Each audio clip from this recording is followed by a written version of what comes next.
rejoint pour cette nouvel épisode, pour ce nouvel épisode de notre série des 52 minutes dit comme France. Merci d'être nombreux puisque nous sommes plus de 100, presque 110 alors qu'on est en période de vacances et veille d'un jour férié.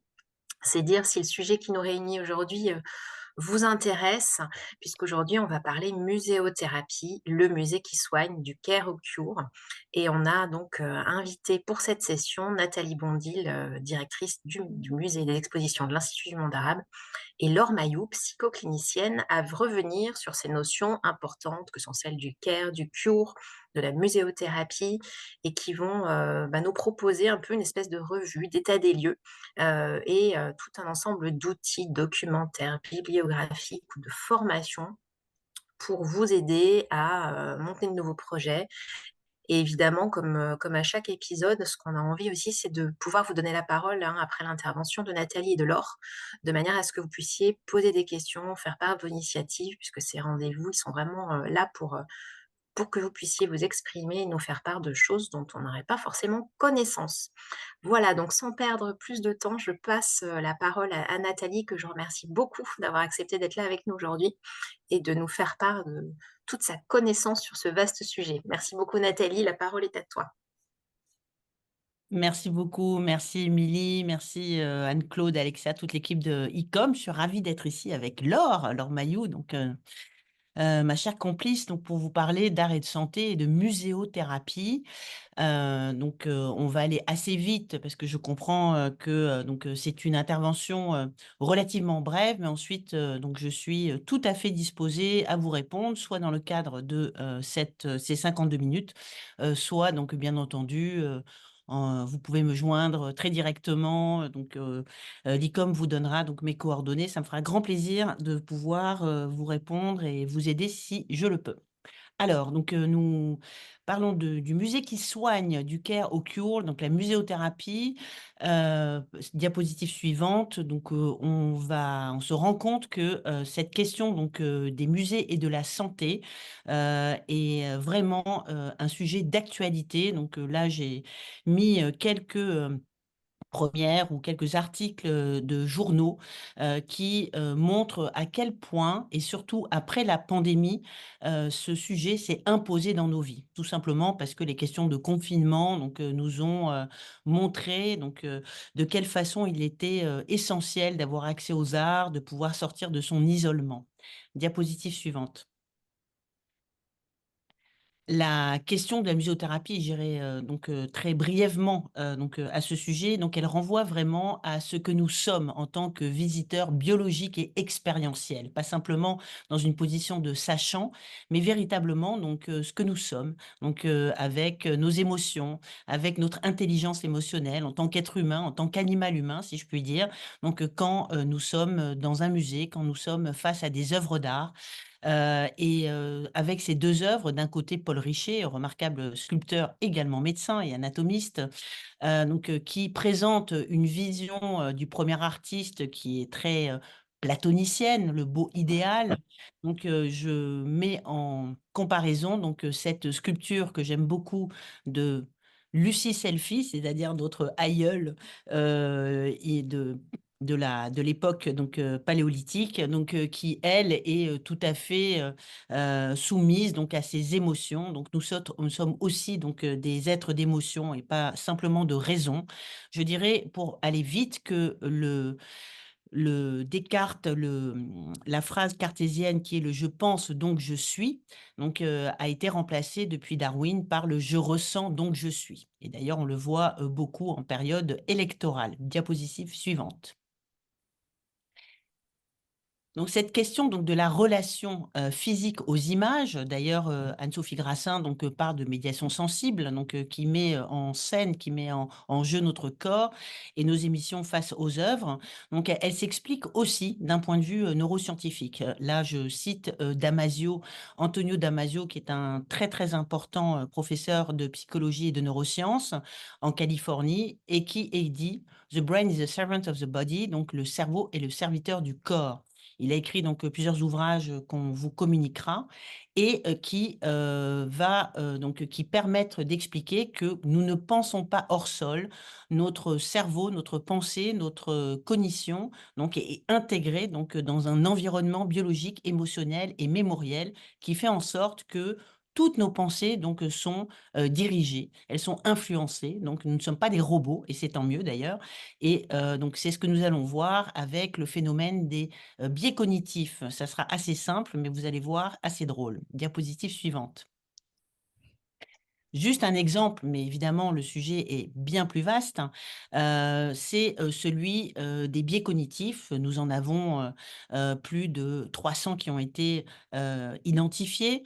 Là, je voulais, mentionner une exposition immersive, hein, donc, qui se fait avec des lunettes virtuelles, l'horizon de Khéops que nous avions présenté à l'Institut du monde arabe. Diapositive suivante. Dans le cadre de cette exposition, nous étions à un moment donné, donc par cette réalité virtuelle, donc sur le bord d'une pyramide et évidemment, donc je me disais en tant que personne, donc je vais pouvoir marcher dans le vide de cette pyramide et évidemment, je ne vais pas tomber puisque je suis à Lima.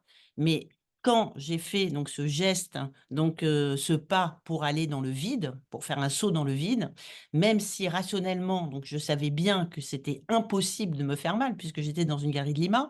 Donc, je sentais donc, toutes sortes de réflexes, qui s'allumaient, de peur, d'angoisse, de sueur froide parce que donc, c'est ainsi que, notre mémoire a enregistré donc, ce danger et nous le transmet donc malgré tout l'effort rationnel que l'on peut faire. Diapositive suivante.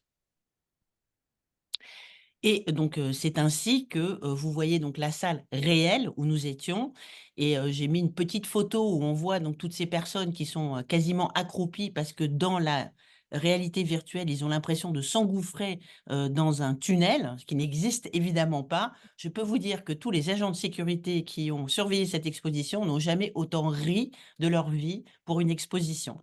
Alors donc tout simplement pour dire que ces biais cognitifs donc, en fait, donc, ils existent. Notre aversion pour la dissonance cognitive, c'est-à-dire pour ce qui ne n'est pas conforme donc à notre, compréhension habituelle. Notre recherche de confort psychologique donc est un fait et donc il faut l'accepter avec grande humilité. Le cerveau travaille avant nous, soit avant que l'information arrive à notre conscience. Son fonctionnement donc hérite d'une longue histoire évolutive et n'obéit pas forcément aux règles de la logique, hein. Nos neurones ne cessent de créer des ponts entre ce que nous avons vu, appris et ce que nous pouvons projeter. Pour rester dans nos zones de confort, nous sommes naturellement enclins à opérer un tri entre les informations et croyances qui ne nous conviennent ou pas.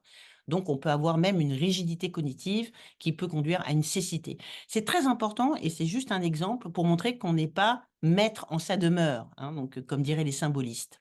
Diapositive suivante.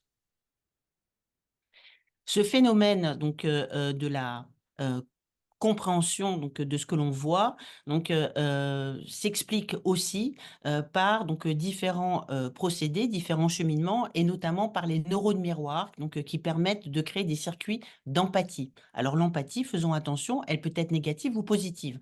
L'empathie, c'est simplement donc le fait d'être câblé sur l'autre et pour cela donc, il y a donc, un chercheur italien donc Giacomo Rizzolatti qui a mis en évidence ces réseaux empathiques que nous avons dans le cerveau et qui nous permettent de nous brancher, de ressentir donc la peine de l'autre, la souffrance de l'autre, le bâillement de l'autre, la joie de l'autre.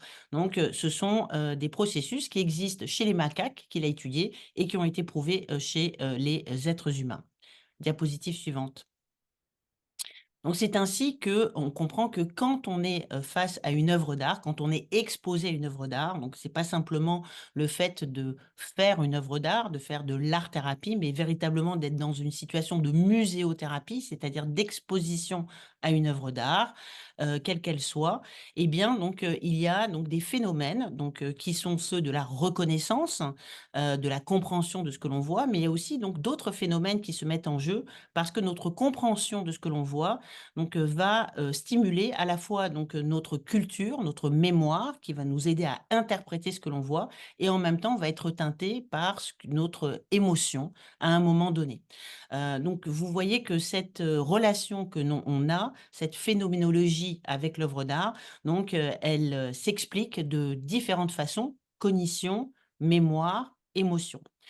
Pierre Lemarquis, avec qui nous travaillons, donc avec, Laure Mailloux et qui est, donc très reconnu comme neurologue sur ces questions entre art et effets sur le cerveau, a écrit plusieurs ouvrages que je vous recommande très chaleureusement. Il, donc, explique, hein, que l'art sculpte et caresse le cerveau. C'est une très jolie phrase. Pourquoi? Parce que en fait, l'art permet de sculpter le cerveau parce qu'il va susciter donc la neuroplasticité, d'une part, parce que l'art étonne souvent, l'art est créatif. Et d'autre part, il va le caresser, donc parce qu'il va en modifier le fonctionnement, il va activer les circuits de plaisir et de récompense. On est le jour d'Halloween, on ne pense pas aujourd'hui à donc être terrorisé face à une œuvre d'art. Forcément, la muséothérapie donc cherche donc un apaisement, donc un écho qui soit positif. Comment se met-il en marche? Le cerveau met 4 secondes, selon Pierre, pour s'intéresser à une œuvre d'art, consciemment ou inconsciemment, parce qu'elle va résonner donc en nous. Donc ce phénomène va se faire avant même que l'on ait conscience. C'est extrêmement rapide, ça va à plus de 300 km/h, donc ce sont différents types de neurones donc qui se mettent en marche. Et ce qui est extraordinaire, ce qui est absolument extraordinaire, c'est que, nous, notre cerveau, donc va se comporter comme si on était face à une entité biologique, hein. Donc on va vraiment, ressentir donc quelque chose comme si on était face, à un être humain, à un paysage ou à une musique. C'est vraiment une, compréhension très intime, très émotionnelle donc de, ce que l'on voit. Et alors, donc quand il y a, donc plaisir, hein, le cerveau va, sécréter des hormones endogènes qui sont, très positives comme la dopamine, la morphine, l'adrénaline, la cortisone, l'ocytocine et cetera. Et en fait, donc ce qui est important à comprendre, c'est que on peut générer des hormones endogènes sans passer par des voies médicamenteuses. Diapositive suivante.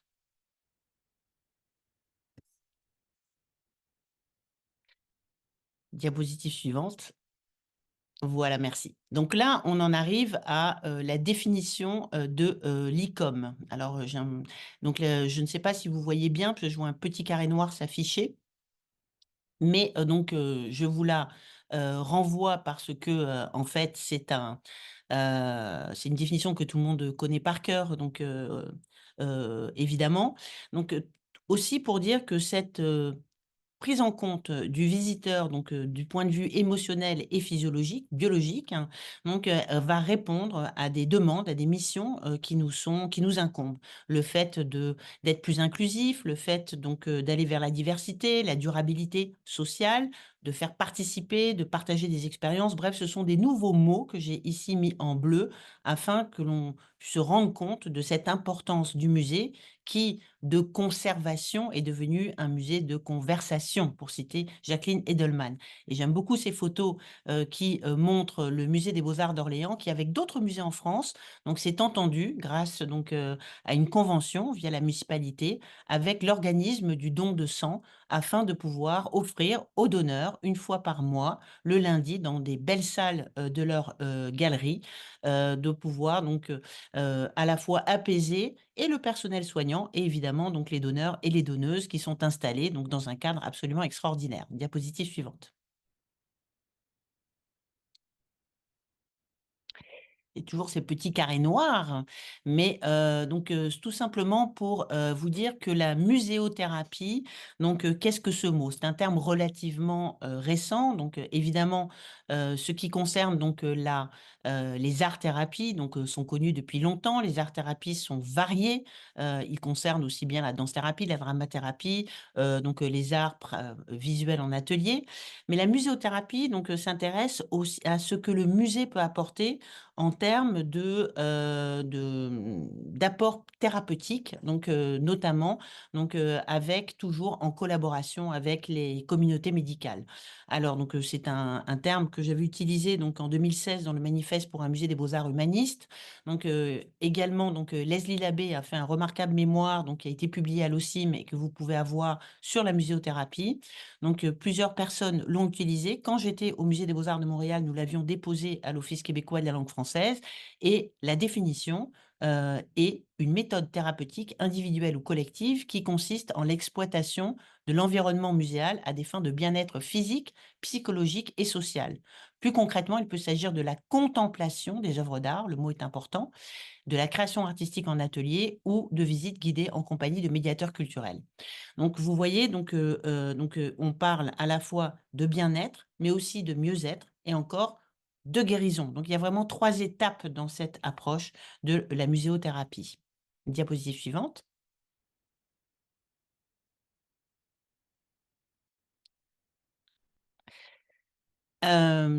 Je suis désolée, hein, parce que donc il y avait pas ces petites, carrés noirs, mais vous aurez tout ça plus tard.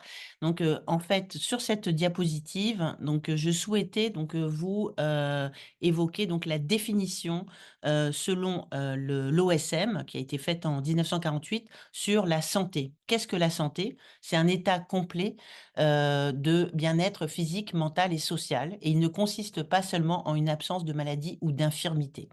Dans ce cadre-là d'ailleurs, donc avec l'Université de Montréal avec qui je travaille toujours, nous avions monté donc la première école d'été, dès 2022 sur la muséothérapie, qui est aussi une formation, nouvelle. Définition de la muséothérapie, donc elle souhaite proposer cette muséothérapie comme un soin de support physio-cognitif. Qu'est-ce qu'un soin de support? C'est en fait donc un soin qui va permettre à, tout et chacun de pouvoir bénéficier, d'un, environnement de soins holistiques. C'est-à-dire que on parle d'une santé qui n'est pas vue simplement au travers d'une vision techniciste ou mécaniste ou simplement purement médicale. Quand on a une maladie, donc on soigne la maladie, la pathologie, mais il y a aussi évidemment toutes sortes d'impacts sur, notre état, sur notre émotion, sur, notre vie sociale et de ce point de vue-là, il y a cette notion des soins de support qui permettent d'encadrer l'approche médicamenteuse ou chirurgicale, pour apporter un soin beaucoup plus global aux patients. Ce sont des approches très importantes, notamment en oncologie. Ce sont des approches qui permettent aussi d'amener le patient au cœur du dispositif, de l'écouter et dans ce cadre-là, la muséothérapie peut participer comme un soin de support physio-cognitif, il y en a d'autres, hein, notamment pour toutes les raisons que je vous ai, indiquées. Ces soins de, support sont des approches complémentaires pour une médecine plus holistique et plus humaniste. Diapositive suivante. Comment, appliquer, et comment faire rentrer cette muséothérapie à l'intérieur, de nos musées? Pour beaucoup d'entre vous, qui êtes déjà en place ou proches des musées ou qui travaillent déjà dans des musées, forcément nos équipes de médiateurs sont déjà très au courant, tous nos équipes de professionnels savent qu'il y a vraiment cette nécessité de créer des médiations. Mais pour aller un petit peu plus loin dans cette optique de co-création et de médiation. On parle de caring museum. C'est un mot qui en ce moment résonne beaucoup.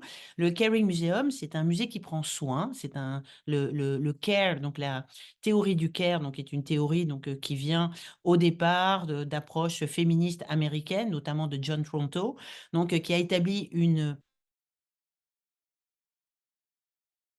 qui permet donc de manière très structurée, de pouvoir faire cette approche du care.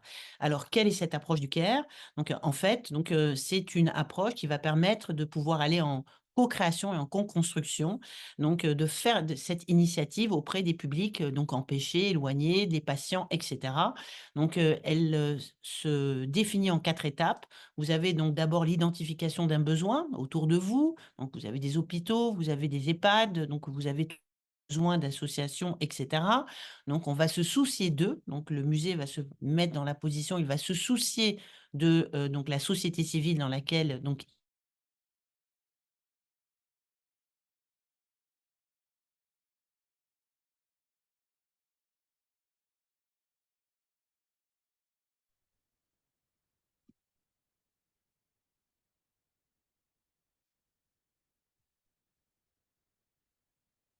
Je je crains que nous ayons perdu Nathalie. Oui, c'est ce que j'étais en train de me dire aussi. Je me demandais si ça venait de chez moi ou pas, mais comme je vois bouger les autres intervenants, je pense qu'on a perdu Nathalie.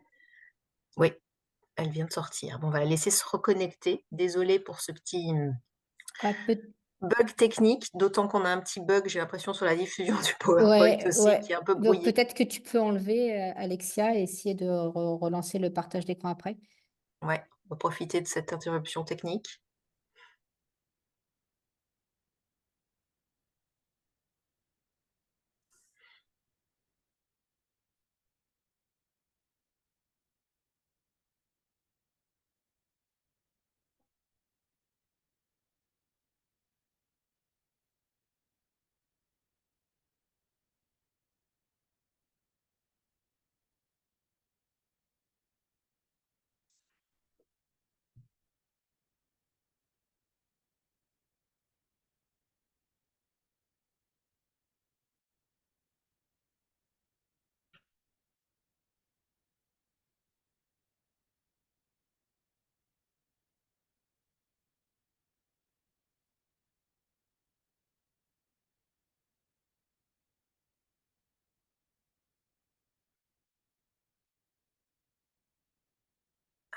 Voilà, je vois Nathalie qui se reconnecte. Oui, je suis Ça désolée. y est.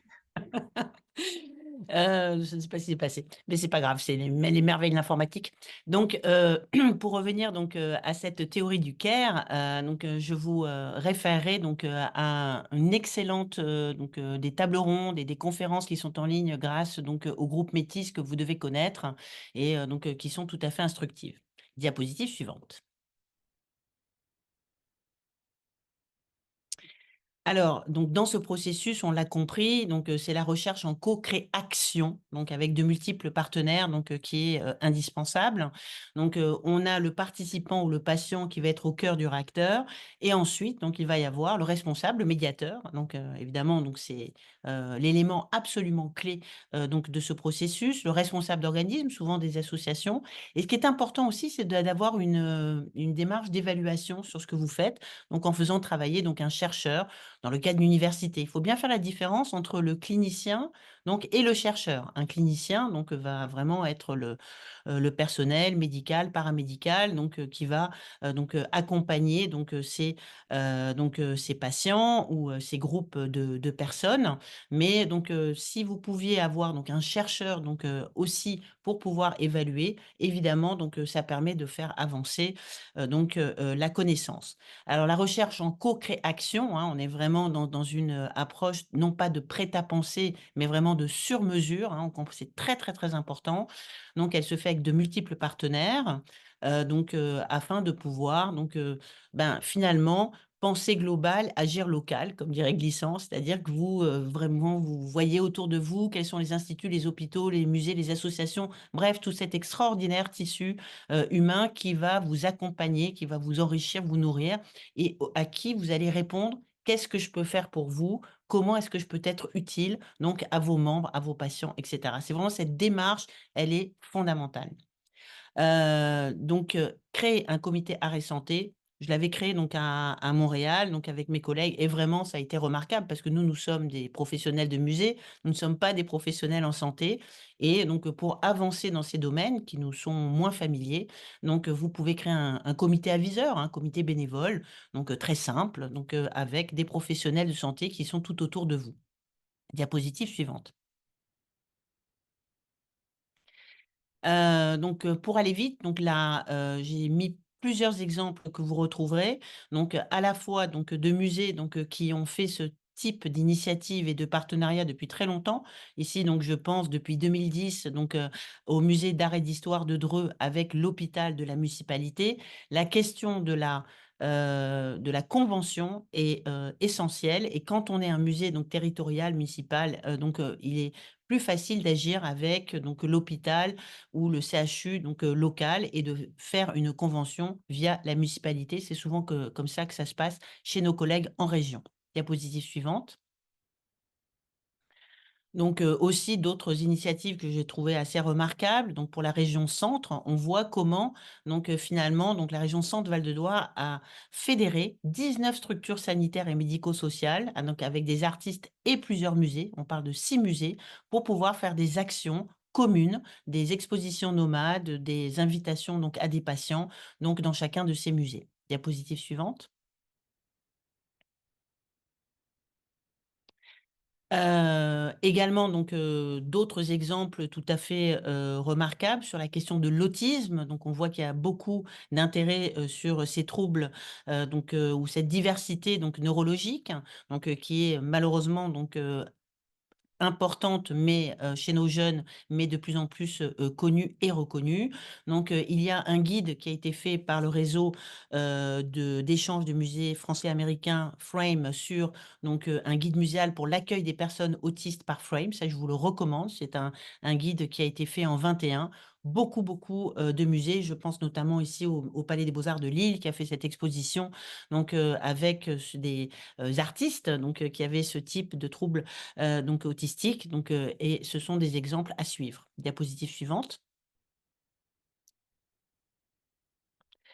Le musée de la Marine en 2023 a reçu un prix de l'ICOM CK, donc il fallait le mentionner, et notamment parce que sur cette question de l'autisme, ils ont fait des sacs du marin tout à fait intéressants. Il existe d'ailleurs des guides que vous pourrez consulter, et ils ont fait, c'était une première, un espace d'apaisement qui est petit et qui est inspiré d'une méthode Zozelen, qui est initiée aux Pays-Bas et qui permet justement à tous les publics, pas simplement des publics troublants, ayant certains troubles, de pouvoir se reposer, s'apaiser, à l'intérieur même du parcours muséal. Diapositive suivante.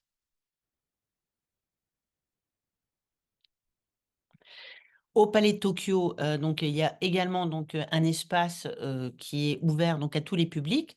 Certes, beaucoup de musées en ont en France, mais celui-ci, il a été fait en collaboration avec une agence d'architectes et des psychologues pour se préoccuper en particulier des questions de santé mentale. Donc également des guides que je pourrais vous envoyer. Diapositive suivante.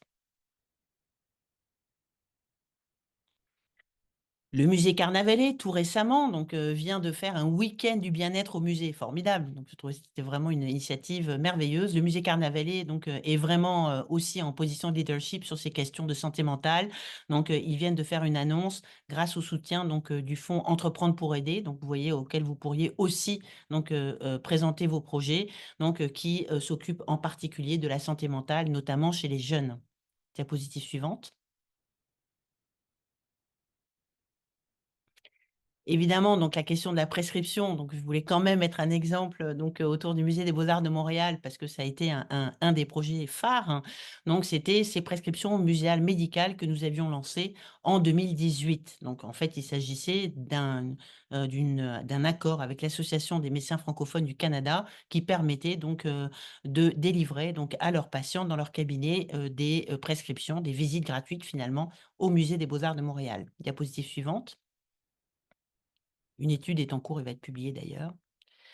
Et je dois dire que depuis 2018, il y a plusieurs prescriptions qui ont été faites, notamment à Compiègne avec le service de cardiologie, à Bruxelles, grâce à la ville, à Genève, avec le musée Ariana, à Montpellier, l'exemple est ici, avec le département de post-urgence psychiatrique du CHU de local, et puis également à Lille, qui l'ont lancé l'année dernière, également toujours avec des conventions et sur certaines thématiques spécifiques, oncologie, addictologie, pédopsychiatrie. Donc, vous voyez.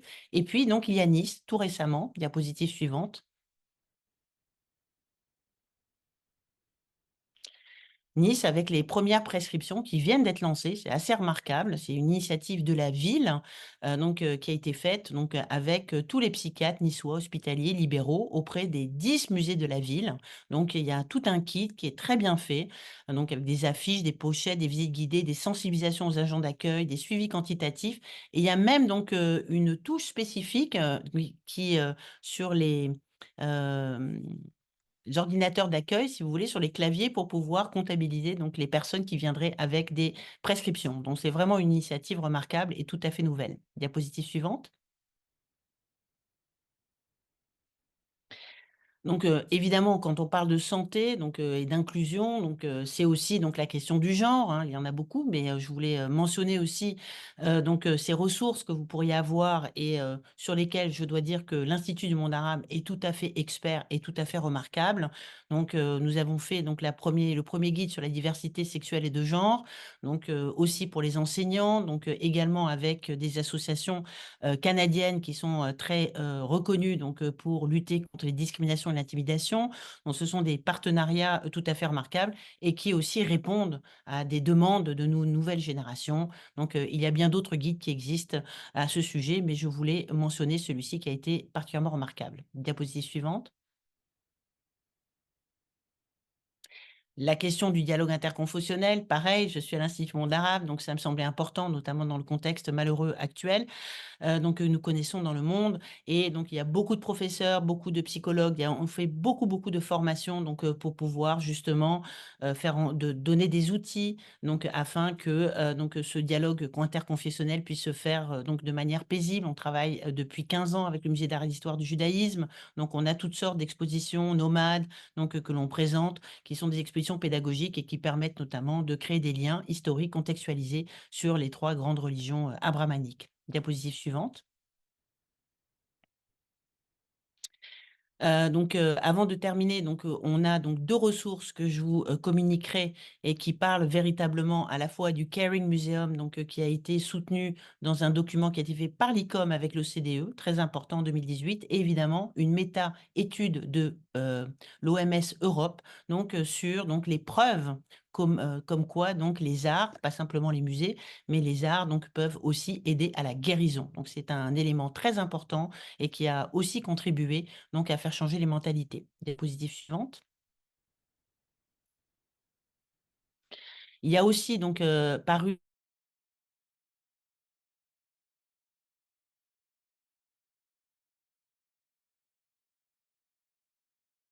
de contributions de nos collègues, donc, qui vous permettront d'avoir plus d'informations. Diapositive suivante. École du Louvre, donc, un séminaire donc, sur la muséothérapie, donc, que je donne depuis, 2022, donc qui est plutôt destiné aux étudiants, mais je voulais le mentionner tout de même. Diapositive suivante. Évidemment, il y a une formation, donc ça sera la 3e édition que nous faisons avec l'Institut national du patrimoine. La prochaine formation sera du 6 septembre au 10 septembre, de l'année prochaine. Donc, elle est ouverte, à tous. Vous avez tous les éléments, sur le site et vous aurez l'occasion, lors de cette formation, de pouvoir rencontrer énormément de collègues qui pourront donc durant 3 jours vous donner des informations beaucoup plus spécifiques, donc, pour les professionnels de musée, donc, sur ces enjeux de muséothérapie et de Caring Museum. Diapositive suivante.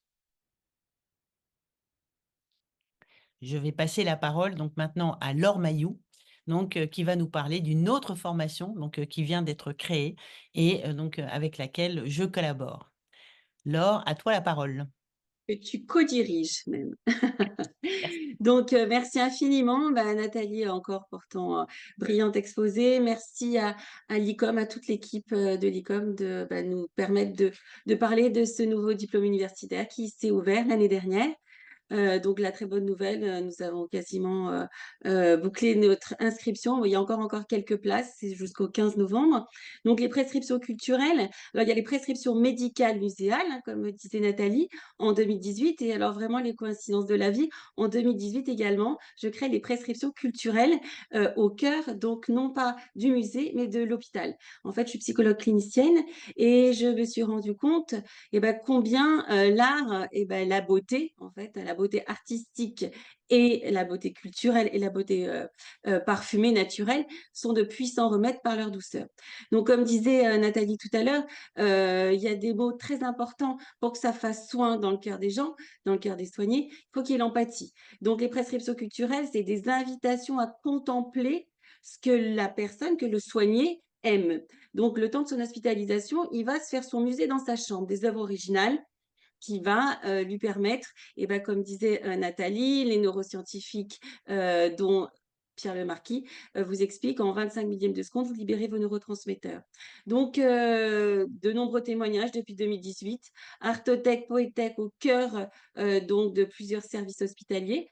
et qui sont aujourd'hui, en fait, qui interviennent dans ce diplôme universitaire. Dans ce diplôme universitaire, donc vous avez 5 modules et un 6e pour la présentation des mémoires des étudiants. Des étudiants, donc qui sont des professionnels, du monde de la culture et de la santé. Très intéressant, on a déjà fait notre première promotion, qui ont soutenu, il y a certains d'entre eux qui sont aujourd'hui à l'écoute, Lucie Chappé par exemple, et qui, donc ont présenté, ils avaient un rêve au départ et ce diplôme universitaire va leur donner des connaissances nouvelles avec bien évidemment des chercheurs brillants. Comme toute innovation, il faut des chercheurs brillants pour faire avancer, pour faire progresser le soin. Donc ces personnes, donc des chercheurs en neurologie, dont Pierre Lemarquis, en épigénétique, Andras Spalti, qui fait partie de l'école pratique des hautes études, Claire Brun en biologie cellulaire. Donc ça, c'est au niveau des chercheurs, Joël Clerget également, moi-même. Et donc aussi, donc dans le monde de la culture, donc en tant que chercheuse, et bien évidemment Nathalie, qui est depuis de nombreuses années experte, passionnée en cette matière, hein. C'est plutôt de la passion que de l'expertise, je crois, à ce niveau-là. Donc là, donc nous avons également des artistes. Alors là, vraiment, il y a l'art-thérapie, d'accord, et il y a une nouvelle branche, c'est les prescriptions culturelles. C'est-à-dire que moi, j'ai vu en pratique de clinicienne, vous avez des patients qui ne peuvent pas créer, en fait, qui sont dans une incapacité physique et psychique de se mettre dans une dynamique groupale.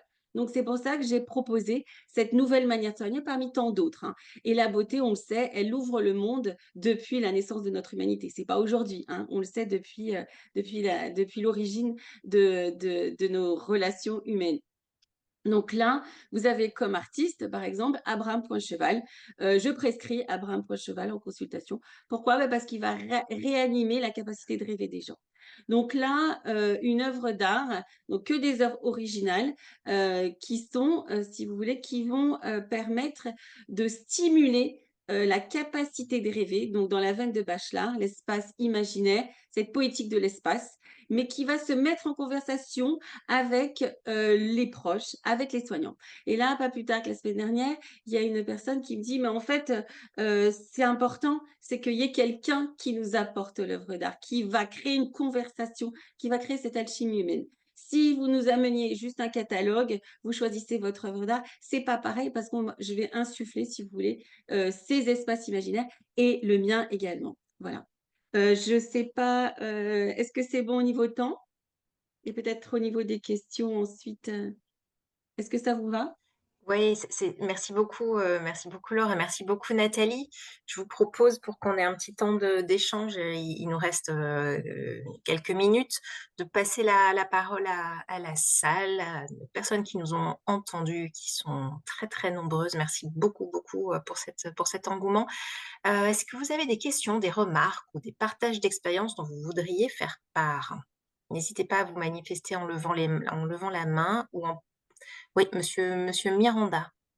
Bonjour, je tiens à vous remercier de votre présentation. Donc, je suis Ferdinando Miranda, je vous parle depuis Genève et je n'ai pas une formation ni en muséologie ni en art, mais j'étais un ancien patient et je confirme tout à fait, notamment en cancérologie, l'importance de l'art. Excusez-moi, je suis dans un lieu public et je me demande, est-ce que la formation de laquelle vous venez de présenter est-il accessible aussi à des personnes ayant un master, plus spécifiquement dans mon cas en droit et en études de genre, mais intéressées désormais aux questions d'art et de santé, plutôt dans la gestion future de projets dans ce domaine. Merci beaucoup. Alors complètement, vraiment là j'ai parlé parce que là on est entre le monde de la culture et de la santé, mais il y a le monde de l'éducation aussi, du social et du juridique, parce que le beau c'est le juste, hein. Donc vraiment on a des personnes aussi dans le droit qui sont, ou sont acteurs aussi avec nous, dans ces questions-là. Donc vous avez le profil, oui. Il faut envoyer votre lettre de motivation et votre CV au professeur Carole Burillon, mais peut-être que l'équipe de l'ICOM pourra envoyer le nécessaire au niveau pour pouvoir vous inscrire, enfin demander pour pouvoir postuler. Une dernière question, tout en vous remerciant, est-ce qu'on aura possibilité d'avoir accès à la présentation PowerPoint aujourd'hui? Parce Oui. qu'il n'y avait pas une inscription, un endroit où déposer nos adresses email. Non, vous retrouverez sur le site d'ICOM France, vous pouvez revisionner l'intégralité de la session qui a été enregistrée, donc vous retrouverez toutes les références qui vous ont été communiquées. Je vois une autre personne qui a levé la main. Je suis désolée, madame, je n'ai pas votre nom sur le nom, donc Cécile, je vous donne la parole. On ne vous entend pas, votre micro est coupé. Oui, Ça y est, voilà. Vous m'entendez, ça va? Oui, ça marche. très Ouais. bien. Oui, donc, merci pour cet exposé très intéressant et de Laure et de Nathalie. Je voulais poser une question concernant les villes qui ont déjà, enfin, pour lesquelles on voit déjà apparaître les prescriptions par des médecins. Je voulais savoir quelle est la démarche, en fait, si le Conseil de l'ordre des médecins a été interpellé sur le sujet. Est-ce que vous le savez? Bonjour. Bonjour. On peut retrouver, donc oui, alors donc il y a quelques cas, donc il faudrait directement donc se mettre en contact avec les musées donc qui ont lancé donc ces initiatives, donc et voir quels sont les médecins donc qui les ont prescrits. Comme je le disais, donc en France, donc c'est le Palais des Beaux-Arts de Lille, donc c'est donc le MoCo. Nice est pour moi donc l'exemple le plus proche donc de Montréal. Mais à chaque fois, donc, ce sont des cas qui sont quand même très spécifiques, hein. C'est-à-dire qu'à Lille, ils vont travailler sur certains types de problématiques ou de pathologies, donc la dictologie, l'oncologie, la pédopsychiatrie. Donc ensuite, donc à Montpellier, c'est plutôt la psychiatrie, comme à Nice. Donc vous voyez, alors peut-être que ça serait de voir donc de manière très concrète donc quels sont les médecins et quels sont leurs retours. Mais ce sont des exemples de prescriptions qui sont relativement récents, donc qui ont été créées donc il y a moins d'un an finalement. D'accord. Parce qu'à Montréal, c'était l'Association des médecins du Québec, c'est ça qui avait Alors, c'était à Montréal, c'était l'Association des médecins francophones du Canada. au Et Canada. là, il y a une étude qui va sortir Mhm. d'ailleurs sur ce projet pilote de 2018 et qui Mhm. effectivement va donner des conclusions positives. D'accord, ok, merci. Je vois que dans le chat, il y a Oui, deux il y a une questions. question de monsieur Jarry qui a aussi levé la main, c'est iPhone 94. Je ne sais pas, monsieur, est-ce que vous voulez prendre la parole ou est-ce qu'on lit votre question? Bah, je sais pas, je vous entends pas. Du coup, je vais peut-être me permettre de lire votre question. Puis si vous arrivez à couper votre micro et que vous voulez prendre la parole, on vous donne bien sûr la parole. Donc, monsieur Rémi Jarry qui nous écrit: je souhaitais savoir si vous aviez identifié d'autres expériences ou initiatives sur les autres continents, en Asie en particulier. Alors, moi, de mon côté, donc, je connais donc certaines expériences en Corée et au Japon, et qui sont, il y a énormément d'intérêt donc sur la santé mentale, mais aussi donc auprès des personnes âgées, parce que donc la problématique en Corée comme au Japon, donc s'oriente beaucoup aussi vers la gériatrie, hein. Ce sont des sociétés qui sont donc âgées. Et là, donc, il y a des exemples que je connais personnellement, donc, qui sont en cours, notamment donc avec le docteur Olivier Baucher, donc sur un projet qui s'appelle e-Health, donc qui se fait sur les seniors. Il y a probablement d'autres projets, mais celui-ci, donc, il existe et il est bien implanté. Et ayant été donc en Corée à Séoul, ce sont vraiment les questions qui les intéressent. Cette question donc des personnes âgées et du suicide. Donc, vraiment des problématiques de santé mentale liées au suicide. Je vois Merci une autre beaucoup. question.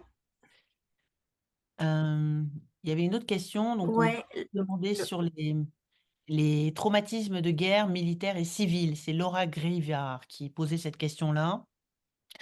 Alors là, nous avions, donc là, c'est à Montréal, donc on avait travaillé donc avec des vétérans, donc sur des questions donc effectivement de traumatisme de guerre.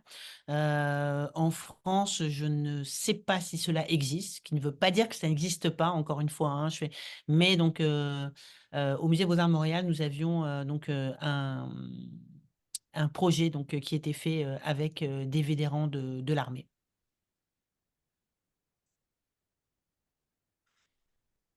Merci Nathalie. Je crois qu'il y a une autre question de Madame Durand, Isabelle Durand. Est-ce que vous auriez un exemple d'ordonnance type que vous pourriez nous transmettre? Je vous prie, car j'ai demandé au MoCo et je n'ai pas obtenu de réponse encore. Alors, l'ordonnance type, donc celle de Montréal, elle est photographiée dans le PowerPoint, donc vous pourrez la voir. Évidemment, elle n'a de valeur que si elle est donnée par donc un prescripteur qui est un médecin. Donc, c'est vraiment pas une com, hein, donc ce sont des prescriptions tout à fait officielles dans le cas de Montréal, avec l'ordre des médecins qui étaient inscrits dessus, l'Association des médecins francophones du Canada. Pour ce qui est donc des autres musées, il faudrait leur demander. Par contre, donc pour Nice, vous devriez avoir donc un exemple parce que donc je vous ai mis pas mal d'informations donc sur ces nouveaux kits qu'ils viennent de lancer. Merci Nathalie. Il y a une autre question alors pardon, je n'ai pas le nom, donc France, pourrez-vous joindre au PowerPoint une bibliographie donnant les principales publications scientifiques évaluant la muséothérapie? Je crois que tu en as mis déjà certaines dans le PowerPoint. Exact. Je peux en compléter, mais effectivement, donc il y a de plus en plus d'informations, beaucoup en langue anglaise, je dois dire. Donc, mais là, on travaille pour avoir une formation, un livre, sur la muséothérapie en français, vraiment un manuel très important, qui est le premier de ce type. Donc, d'ailleurs, si vous avez des initiatives à me faire remonter, je serais absolument ravie, donc via l'ICOM, de pouvoir les intégrer dans les multiples fiches pratiques que nous allons proposer comme un manuel afin que ce soit un document très utile, hein. On veut vraiment que ce soit un ouvrage pratique et pour la sortie, par contre, ça sera 2026, c'est un gros boulot. C'est avec On l'Université de a, Montréal on a que je fais. hâte. Il y a de l'attente, tu l'auras compris. Ouais.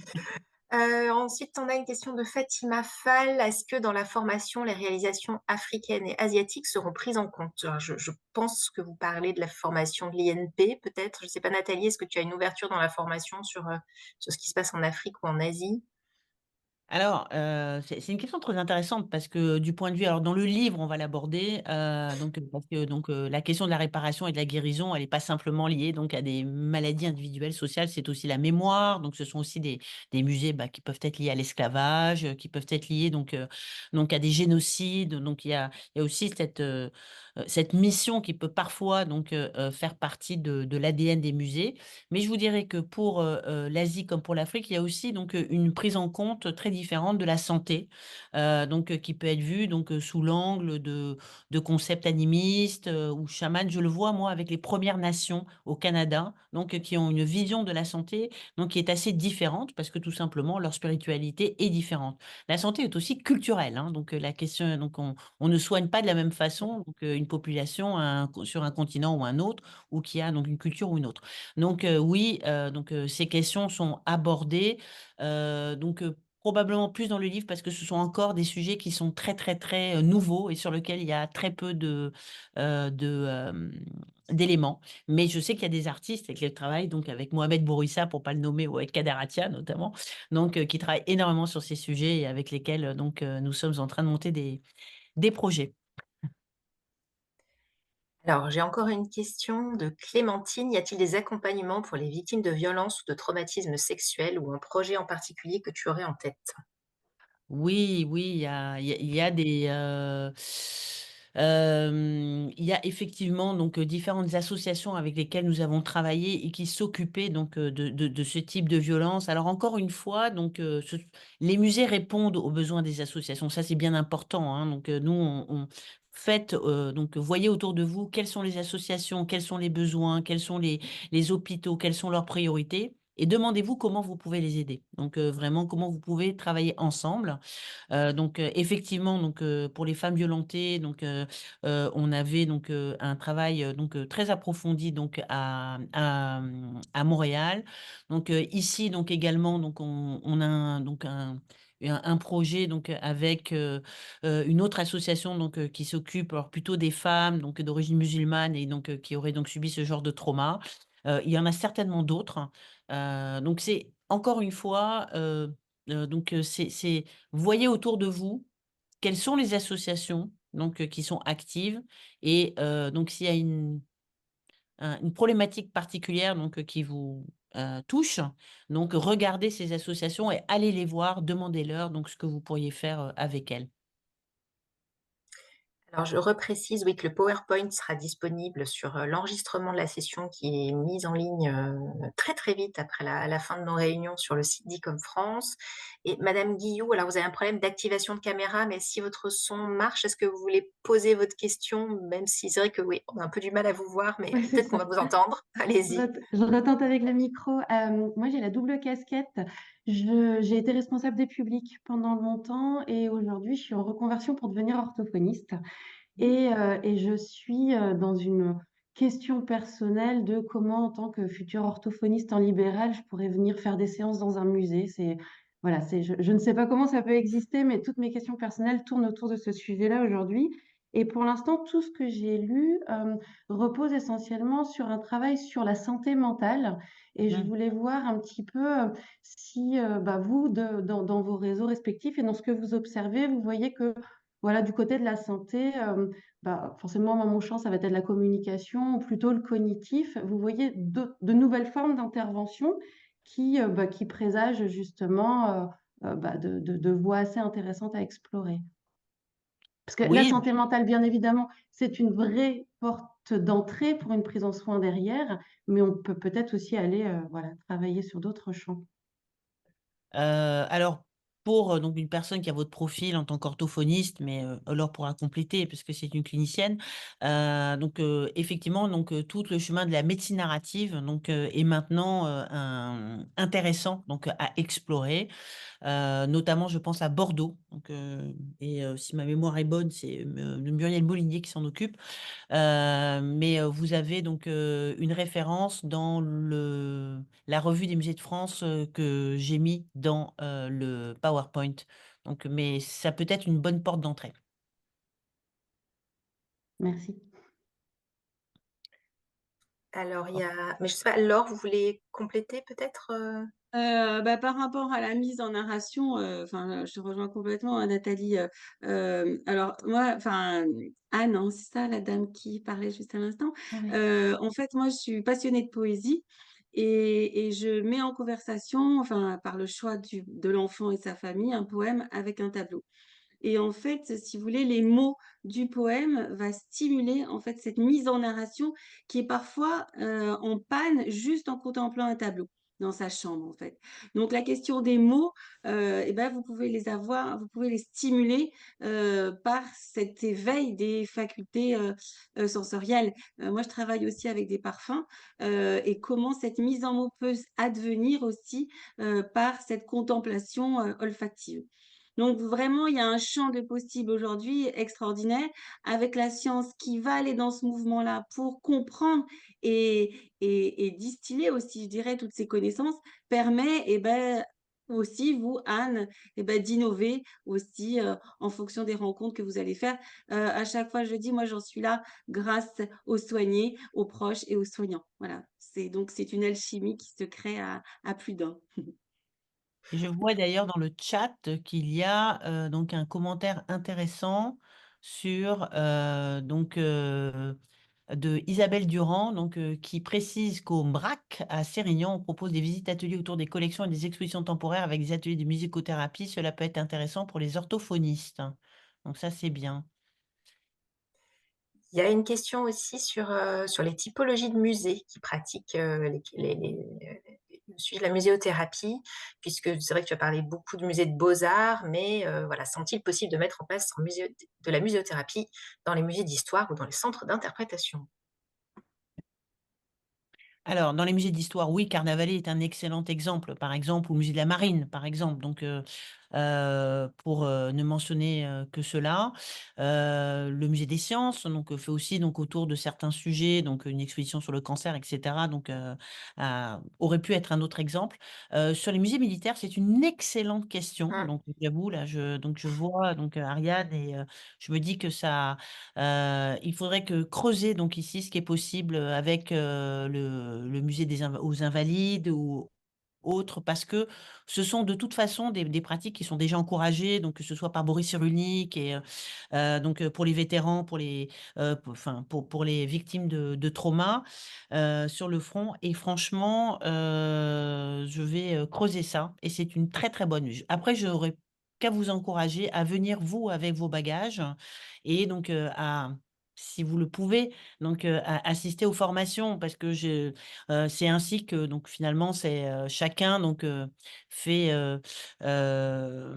amène donc ces notions de muséothérapie avec, ses collections, ses contenus, sa réalité, sa localité et franchement, donc il n'y a pas de limite. Moi, j'ai rencontré des professionnels qui travaillent dans des musées extrêmement différents et qui à chaque fois faisaient des propositions brillantes et très adaptées.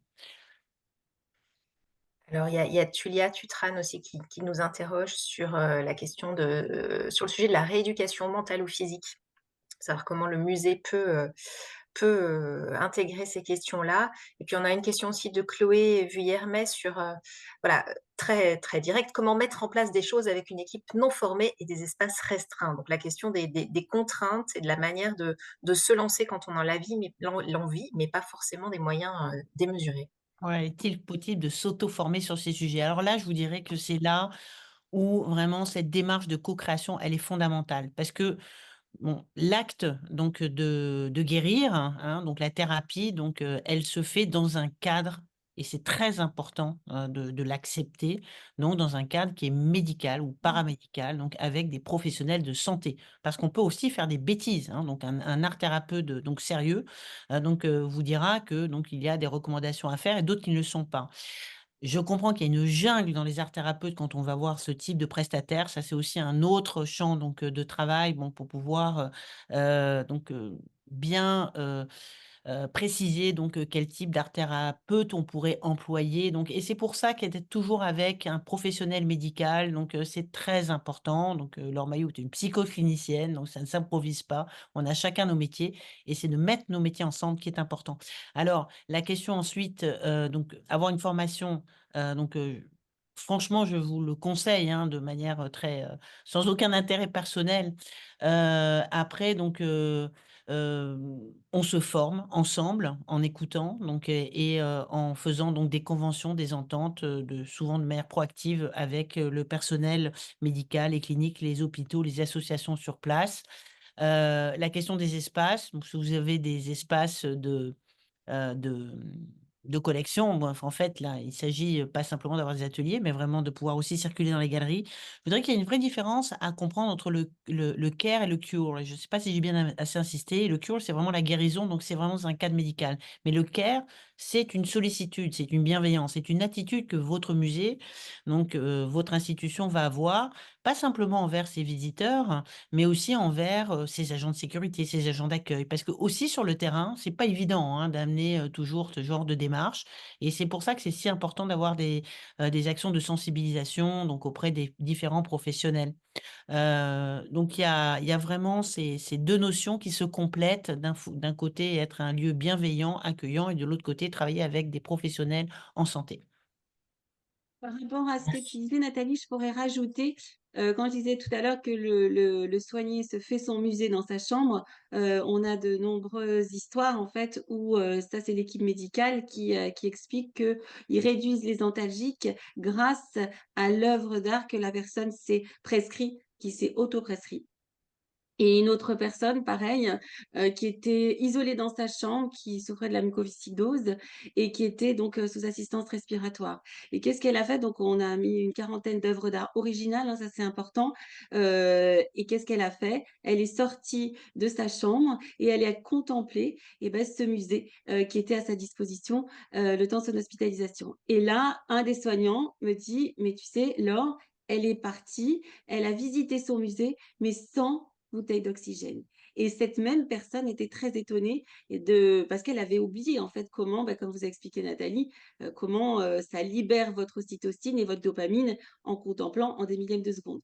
Donc vraiment, aujourd'hui, cette collaboration, cette mise en conversation que vous faites aujourd'hui entre le monde de la culture et le monde de la santé, c'est primordial. Absolument. D'ailleurs, donc, je vois que, Joël Arche donc, mentionne une journée musée et soins, donc qui aura lieu le 21 novembre à Montpellier. J'y serai, il y aura Pierre Lemarquis, ça va être une journée importante parce qu'on voit aussi que tout ce réseau d'Occitanie donc, veut aussi donc, amener donc, cette dimension. C'est vraiment remarquable. Et je vois aussi une autre question donc, sur les projets numériques dans ce domaine. Effectivement, il y en a, ça pourrait faire une autre conférence. Il y en a eu beaucoup d'ailleurs qui ont été suscités par la pandémie. Je vous dirais que moi, donc, ils existent. Il y a même une recherche sur l'impact que l'on pourra avoir grâce à des projets de l'art-thérapie numérique via un écran. Bon, c'est sûr que moi, je participe davantage, et Laure est de mon avis de cette mise en contact direct parce que ça nous engage totalement par tous les pores et les sens de la peau. Donc c'est quand même un écran demeure un écran, hein, je veux dire au sens premier du terme, un mur. Donc on ne s'engage pas donc du point de vue des réseaux empathiques, etc.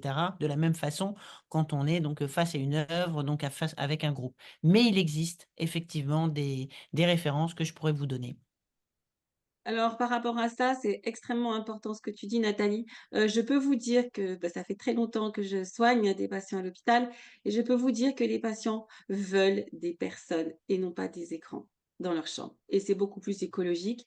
Vous sollicitez des artistes de leur vivant, enfin tout le monde. On est vraiment dans quelque chose de juste et d'équitable et économique également. Et écologique. Et je vois aussi qu'Isabelle Durand précise qu'il y a eu un accrochage participatif, avec des patients en psychiatrie qui étaient co-commissaires. C'est formidable. Ça existe aussi à Dreux, ça Génial. existe aussi à Toulouse avec le musée abattoir. Donc, on voit, il y a énormément d'initiatives, en fait, qui existent. C'est tout à fait remarquable. Et c'est encadré, encore une fois. Donc, ce n'est pas du nice to have, mais du must have, pour parler en bon anglais. Par rapport à ce que vous dites là, je confirme, c'est une conférence à Saint-Étienne sur la santé mentale et aujourd'hui, on a vraiment progressé, c'est-à-dire on invite les soignés à être aussi dans une posture de soignant, hein. On a vu avec l'art brut, entre autres. Donc là, aujourd'hui, on va vraiment mettre au cœur de ce parcours de soins, le principal concerné, c'est le soigné. Il a son mot à dire aussi. Donc, on est vraiment dans une invitation à écouter l'autre dans ses blessures, mais aussi dans ses sources pour vraiment être dans un soin juste.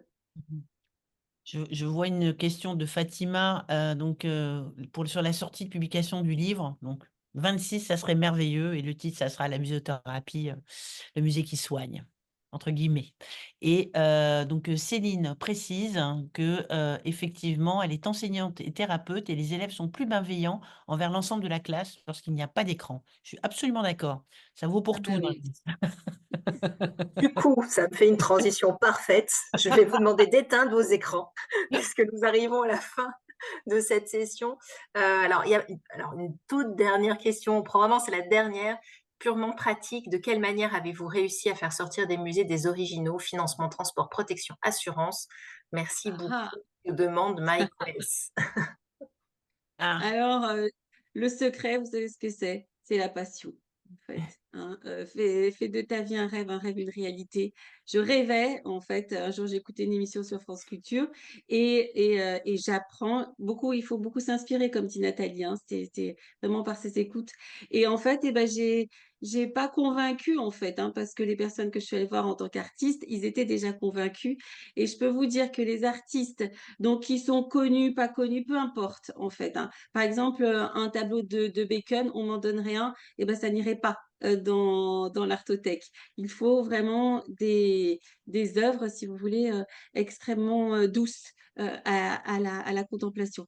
Donc vraiment autour de vous, des artistes connus, pas connus, voyez-vous, aujourd'hui, on a des familles de soignés qui donnent des œuvres d'art parce qu'ils sont artistes aussi et qui le donnent à l'artothèque de notre association. Voilà. Donc ça, c'est très beau. Moi, je ne savais pas qu'on en arriverait là.